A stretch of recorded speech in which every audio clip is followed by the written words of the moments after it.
Spurs have a huge issue in midfield, and that is the fact that we are completely neglecting any build-up or progression through the centre. Every single time we want to progress the ball, it's down the flanks, and it's getting predictable, and it's really nullifying one of our most talented players, Xavi Simons. So if I take you through a few of our screenshots from the loss at home to Aston Villa yesterday, the first one I want to just show is how big is this space in terms of our midfield. We completely neglect any build-up through midfield. We don't even have players occupying midfield zones because we already know all we're going to do is swing the ball round the back four. That is our continued pattern that we play. We get it into kind of these fullback areas. If the ball down the line isn't on, we swing it back to the other side. Here again, we have our two midfielders not in really places where they can progress the ball centrally. One of them completely out of the game by standing in a very unfavourable position to receive the ball, and the other one dropping into the back line. So there's no one else to pass to for him because he's already dropped into an area where he doesn't really need to be. We've already got the centre-backs there to do that. Another example of how we fail to progress centrally. Here again, one of our pivots dropping into the back line. Don't think he's offering anything positive there. We've got Vicario to get the ball off Van der Ven if we need to switch out to the other side. And the other pivot completely out of the game with this massive space completely vacant in the midfield once again. And yesterday when I was at the game, I really thought this was a bit of a personnel issue. And I do still think that Paulinho and Bentancur don't provide enough on the ball. But I think a lot of it is a structural issue and it's down to Thomas Frank. I think he wants the players to play like this. There's no way he would continue picking midfielders who are doing the opposite of what he wanted. So he's clearly happy with them playing in this very safe, robotic way of just passing the ball from left to right, never progressing it, never cutting through lines, just constantly cycling it, swinging it round until we get that ball from the fullback up the line and we chase second balls. It's so basic. Another major thing I want to highlight though is how our pivots constantly receive outside of the block. So not only are they not progressing the ball on the ball themselves, but they're not giving the option for others to progress the ball. So if you see Jed Spence here, if let's say Bentancur stood here instead of where he is currently, that allows for a progressive pass. That allows us to progress through the middle. That allows us to break lines and then play to our 10, play to our winger. But at the moment, the opposition are comfortable. They are happy to just marshal this space because there's no one to defend. There's no bravery from our midfielders to receive it in the lines, between the lines, sorry. Now, I saw a lot of people complaining that Xavi Simons didn't come and get the ball enough, but I think this is a perfect example of why it was pointless for him to come and get the ball. You've got 1, 2, 3 Spurs players all behind the whole Villa block. That's 5 players in front of Spurs. Xavi Simons is dropping and getting nothing from it. What do you want him to do there? Apart from bringing players towards him, all he's doing is getting the ball and playing it off to someone simple because he's not going to be able to go and dribble past 5 players and get into that area there. He's pretty much getting frustrated because he's not receiving the ball from the pivot because we don't look to play through the lines. So he's coming and getting the ball and bringing opposition players with him. And then you get this very vacant space in the 10, which makes us look even less threatening because we now have limited players in the attacking line and we have an overload defensively, which we don't even need because Villa aren't even pressing us high. Another example of it here was Xavi Simons dropping deep. Again, this is Villa's front 2, by the way, and we have 1, 2, 3 Spurs midfielders pretty much all almost behind their front 2. So we now have 11 men to get the ball by to go and progress the ball into our attacking third. There's no reason for Xavi Simons to have to drop into here because we've already got so many players doing this job. We've already got 1, 2,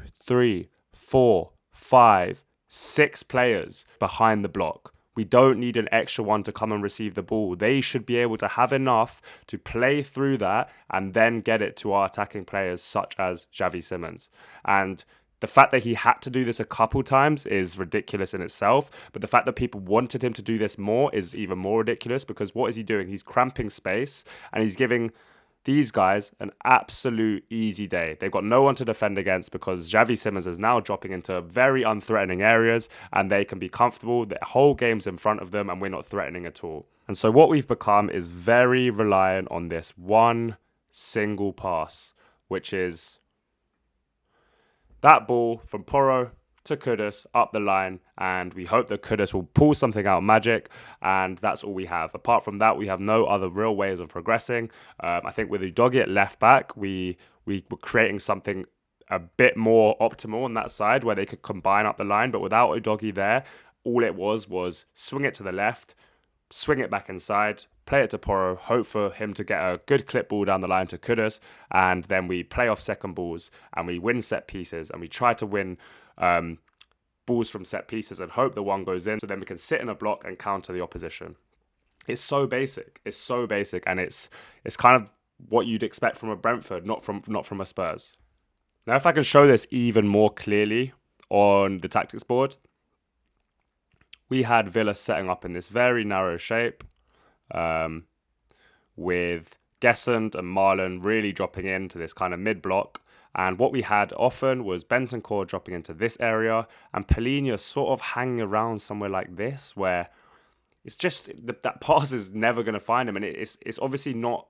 It's obviously by instruction that he's standing there, because he's obviously told that he needs to get out of the way of build up. He's not good in those areas, fine. But Bentancur is now dropping deep. Villa are barely pressing. They're sitting like this. We don't need that extra man to come and build, because we don't need that overload there. Let's say Villa were pressing really high like this, then maybe I get it. Bentancur coming in here to create that overload so that we can play through. But at the moment, it's just Bentancur dropping into this area, switching it to the other side, vice versa, constantly playing side to side, and look at this big gap.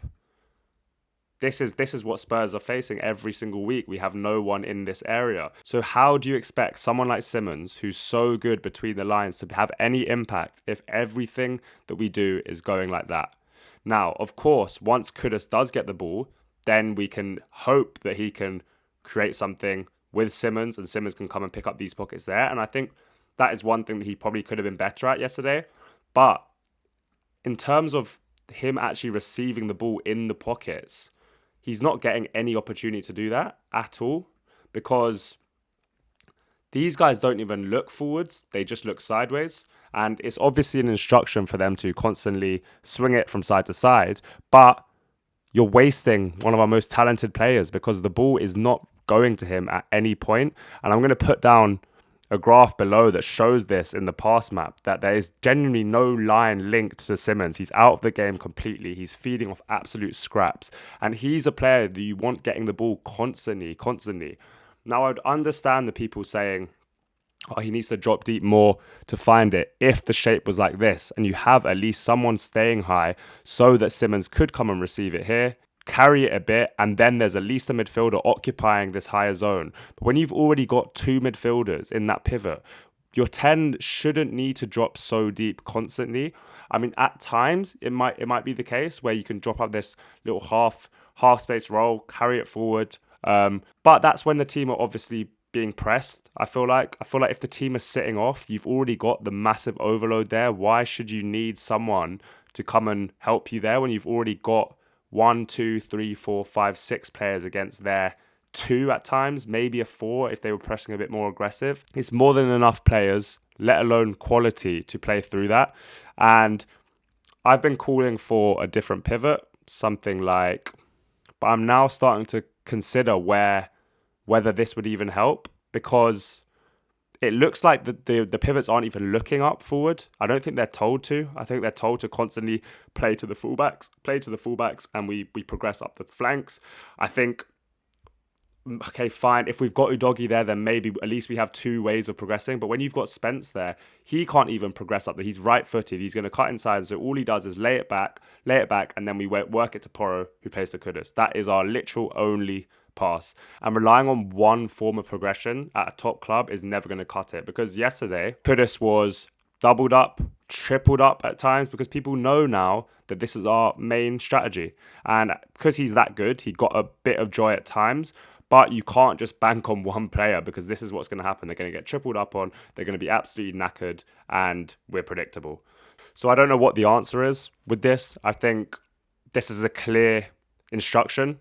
It's reminding me a little bit of the Nuno stint at Spurs, where he completely neglected midfield and just wanted us to play long, win second balls, and press where we can, counter press where we can, and it's just basic. Hit the channels and we back ourselves to gain momentum from winning throw-ins, winning corners, and there's no patterns of play through midfield.